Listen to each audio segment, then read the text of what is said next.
When I returned home from our week-long honeymoon, strange noises greeted me as I walked through the door. Anxiety set in. I feared that the house might have been broken into while we were away. Did you hear that? Maybe there's someone inside. Should we call the police? I asked my husband, but he dismissed my concerns with a calm, "It's all right." He strode into the house, and I hurried after him, my heart racing. To my relief, it wasn't burglars but my mother-in-law Kelly and my sister-in-law Jo. They were inside, seemingly at ease. I was puzzled, wondering why they were there. Apparently, they had volunteered to look after the house while we were gone, and my husband had given them a key. I had assumed they would leave once we returned. "It's getting dark. If you don't go home soon, you'll be out of time," I suggested, hoping they'd take the hint. Instead of leaving, they settled in, commandeering the living room and even taking a shower without asking. I hoped they would depart the next morning, but when I came home from work, they were still there. Unable to tolerate the intrusion any longer, I asked my husband to ask them to leave. His response shocked me. "We all live together now, so if you don't like it, you can leave." He was suggesting that I move out instead. I packed a few essentials and left with just a carry-on. My name is Izzy. I'm a 29-year-old magazine editor. 3 years ago, I met my current husband Alex, through a friend. Prior to him, I had little relationship experience, but I was drawn to his decisive and dependable nature. He expressed his love first and after 3 years of dating proposed. We married, and while searching for a new home and wedding venue, Alex's reliability made everything run smoothly. I enjoyed our life together in the new house. But my mother-in-law Kelly and sister-in-law Jo were a constant source of stress. My father-in-law had passed away a decade ago, leaving Alex's family as just Kelly and 27-year-old Jo. I had minimal contact with them before our marriage and hoped to maintain a polite distance. However, after the wedding, their presence became increasingly intrusive. Kelly began calling almost daily, demanding more money. "Can you increase my allowance? I can't live decently on what you give me. Just $200 more would be enough," she pleaded. I told her to ask Alex, as he was in charge of finances.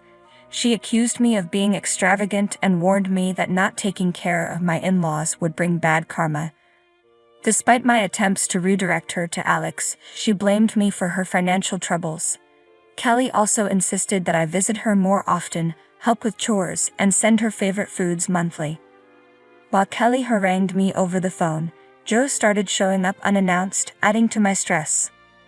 While I was cooking dinner, Kelly frequently dropped by unannounced, saying things like, "I was in the neighborhood, so I thought I'd pop in. Is dinner ready yet? I'm starving." "Hurry up." She would make herself comfortable on the sofa, waiting for me to finish cooking, and then leave after eating. Despite my repeated requests for her to give me notice before visiting and to come less often, she always brushed off my concerns.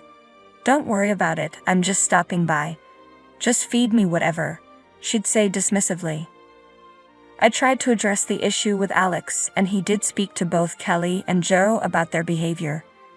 Despite this, I didn't feel it was appropriate to be too harsh with them, given that Jo was Alex's sister. 6 months into our marriage, Alex and I finally went on our long-awaited honeymoon in Europe, which had been postponed due to our busy schedules.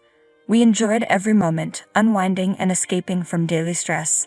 However, when we returned home after a smooth week-long trip, we were greeted by strange noises coming from inside the house. Panic set in as I wondered if we were dealing with a burglary. "Did you hear that? Maybe there's someone in the house. Shouldn't we call the police?" I asked Alex, but he didn't seem concerned at all. "It's all right," he said calmly, walking into the house as if nothing was wrong. I quickly followed Alex into the house and was relieved to find Kelly and Jo instead of burglars. However, I was puzzled about why they were there. "Oh, you're back. Did you bring me a souvenir? The bracelet I asked for? Did you get it?" Kelly asked, clearly expecting something. "Of course not, it was too expensive," she replied when I said I hadn't. While the three of them chatted away happily, I couldn't help but wonder about their presence. Why are you guys here?" I asked. Callie looked at me with a hint of annoyance. Are you saying our presence is a nuisance? An empty house is an easy target for burglars while you were on vacation. We went out of our way to protect it, so you should be grateful. Apparently, they had offered to watch the house while we were away, and Alex had given them the key. I had told Alex that he should have discussed this with me first. He replied that he hadn't had time because they had approached him at the last minute. What was done, so I tried to accept that the house was safe thanks to their efforts. As I looked around, however, I saw the extent of the mess they had left. Every room was cluttered with their belongings. Joe's clothes were crammed into the closet, with the overflow strewn across the floor. In the living room, clothes, bags, remote controls, comic books, and other items were scattered everywhere, not just on the table but also on the floor. After a long flight, I was exhausted and frustrated by the thought of cleaning up all this mess. That wasn't the only issue at hand. I had hoped that once we arrived home, Kelly and Joe would leave, but they didn't. It's going to be dark soon. If you don't go home now, you'll be stuck here, I said, trying to be polite. Why don't you let us take it easy today? Kelly responded. Not only did they refuse to leave, but they also took over the living room and started taking showers without asking. They had completely made themselves at home. Expected them to leave the next morning, but there was no sign of them moving out. When I came home from work, they were still there. I told them it was time for them to go. We're family. You don't have to worry about us. Just pretend we're not here, they insisted. Despite their insistence that I ignore their presence, I was the one who ended up cooking, cleaning, and doing the laundry. I felt overwhelmed and frustrated. If I didn't take action, they seemed ready to stay as long as they wanted. I decided I needed to ask Alex to intervene and ask them to leave. As I was tidying up my room, I noticed that one of my limited edition perfumes, worth over $300 and no longer available for sale, was missing. I had been using it sparingly. Panic set in and I asked Kelly if she had seen it, but she claimed she didn't even know I had perfume. When I questioned Joe, she pulled out the bottle from her bag and handed it to me. To my dismay, it was nearly empty. I had been careful with my limited edition perfume, and there was still more than 6% left. When I confronted Joe about the missing perfume, she simply said, "It smells nice, doesn't it?" My friend liked it too, so I lent it to her. She'd offered no apology, and my frustration boiled over. Why did you use it without asking? What you're doing is theft. Didn't you learn that stealing from others is wrong? I demanded. Joe brushed off my anger. I only borrowed it for a moment. Why are you overreacting? If you're so concerned, just take back what's left. If you borrowed it, then give me back what you used, I insisted. Fine. But since it's already used, I'll only give you half the money, she retorted. I don't want the money, I want the perfume back, I said firmly. Joe rolled her eyes. You're so unreasonable over a bottle of perfume. I know the brand and it shouldn't be that expensive.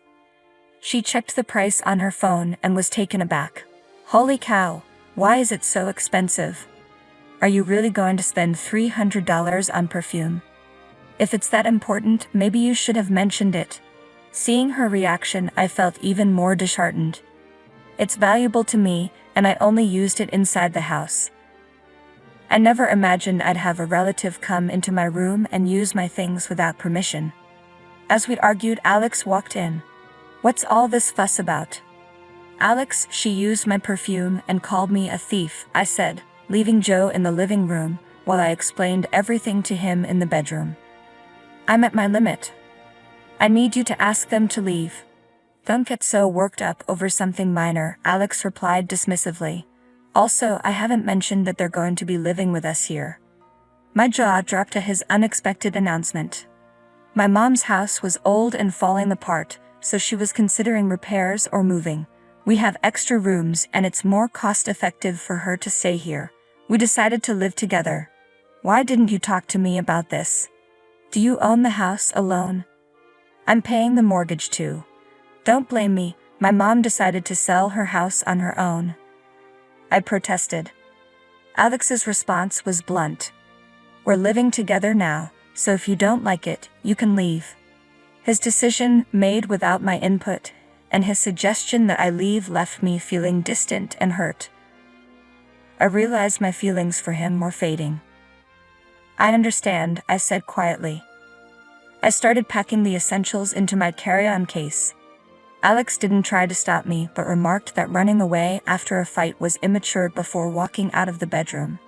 Kelly and Joe watched with smirks as I packed, and as soon as I left the house, they locked the door behind me. I had no intention of returning.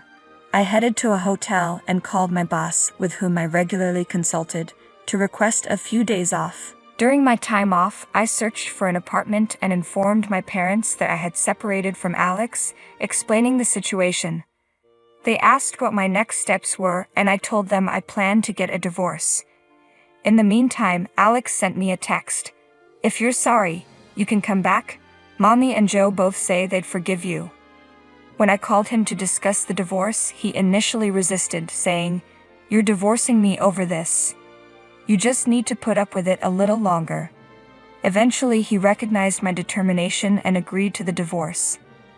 From that point, everything progressed smoothly, and the divorce was finalized within 6 months. I wanted to end things as quickly as possible, so we swiftly divided our assets and I handed over the house to him. We had been married for less than a year and now we were divorced. My friends and coworkers were concerned and curious about what had happened. Initially, I shrugged off their questions, unable to share the details. But as I processed everything, I became more open about the situation. When I told them the full story, their reactions were unanimous. "That's impossible." I appreciated the sympathy from my friends and coworkers. It made me feel a bit better, knowing they were supportive of my situation. After moving out and living alone, I threw myself into work with renewed intensity. Instead of spending time on household chores, I took on 3 times as many projects as usual and even helped out colleagues who were overwhelmed. My boss noticed my dedication and expressed concern, but as I immersed myself in work, the memories of my difficult times resurfaced and I began to blame myself. Despite being grateful for the distraction work provided, Alex called me about 5 months after the divorce. I had left most of my belongings behind when I moved out, so I answered the phone thinking it might be about that. Alex started by asking what I was doing and if I was living alone. His approach seemed unusual because he was typically impatient with vague conversations. I didn't want to waste time, so I asked directly why he was calling. He said he wanted to get back together. I had no interest in rekindling the relationship, so I said no and attempted to end the call. But Alex quickly interjected.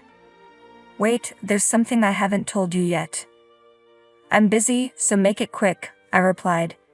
He continued, "Can you lend me some money? I'm struggling to pay the mortgage. It used to be a joint responsibility, so I understand it's hard to manage alone." I knew the amount Alex needed wasn't that significant, but he explained that he had been expecting a raise a few months ago that never materialized. He had also been informed that his performance wouldn't warrant any future increases. Faced with this, he decided to look for a new job, hoping for better conditions. Unfortunately, he only found a lower-paying position and had yet to secure a new role. Regardless of his situation, I wasn't willing to lend him any money. Told him not to contact me again. "You're still single, right? No one will want a middle-aged divorcee like you. You'd be better off reconciling with me," he said. I simply replied, "No, thank you," and ended the call. I couldn't understand why I had fallen for and married him. I was deeply disappointed in my own judgment. After that, Alex, Kelly, and Joe all began to harass me. Through our conversations, I learned that they believed Alex was earning a substantial income due to us buying a new house and having a lavish wedding. Since their allowance hadn't increased and Alex had refused to do so, they thought I was the one preventing it. They had been pleased to live comfortably after I left, but when they discovered Alex's salary was lower than expected, they panicked. They seemed to think that men were paid more than women, but my salary was actually higher than his. I wanted to block all of them on my phone, but Alex knew where I worked and could easily find me. I was anxious that Alex might call me at work or even show up at my office, so I answered his calls a few times. He consistently complained about Kelly and Joe spending too much money and running out of savings. They had started working part-time but couldn't make ends meet because they spent their earnings so quickly. It seemed like every conversation revolved around money. I hoped that if I told him I was in a similar financial situation, he might stop calling. I decided to use this approach the next time he reached out. That day, as usual, Alex called and said, "I need money. I don't have enough to pay the mortgage this month." I replied, "Actually, I'm planning to resign from my job soon. I've spent most of my savings, so I need some money from you. If you think I'm lying, you can check with someone at my work." Alex simply said, "I see," and ended the call. After that, he stopped contacting me. When I shared this with a friend, she informed me that Alex's situation was even worse than I had realized. He had ended up with a lower-paying job, and most of his salary went towards the mortgage. Additionally, Joe had an affair with her part-time job manager, who was married. When his wife discovered the affair, she fired Joe and filed a civil lawsuit against her. Initially, Joe claimed that the manager had pursued her and she didn't know he was married. However, text exchanges revealed she was aware of his wife's pregnancy and still pursued him. The manager and his wife divorced, and Joe faced a substantial compensation claim. Joe's affair and subsequent lawsuit led to her losing both her job and her friends. Alex's family ended up covering the mortgage and the debt from the lawsuit, effectively living in a cycle of debt. Kelly, meanwhile, complained that her friends had grandchildren while her own children were still single and struggling. Alex often lamented to this friend about his daily arguments with Kelly, his current single status, and how women no longer showed interest in him. He had lost weight and looked disheveled, aging far beyond his years. His friend rolled her eyes at his complaints. Had shared the reasons for my divorce with many people, and now this friend was the only one Alex had left to confide in. She was the one who introduced us and felt a sense of responsibility for how things turned out. Although she found his constant drama oddly intriguing, she stayed in touch with him to keep him away from me. As for me, I recently launched a web magazine with a university friend. I left my previous job and invested most of my savings into the startup.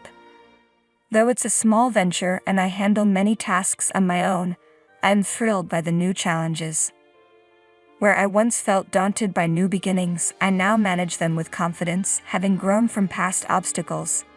I've also started a new relationship with someone I met at work. He respects my feelings and supports me, helping me realize that Alex was not a decisive leader, but simply selfish. For a while after my divorce, I doubted that I would ever marry or date again. Now I am able to think positively and cherish the new happiness in my life.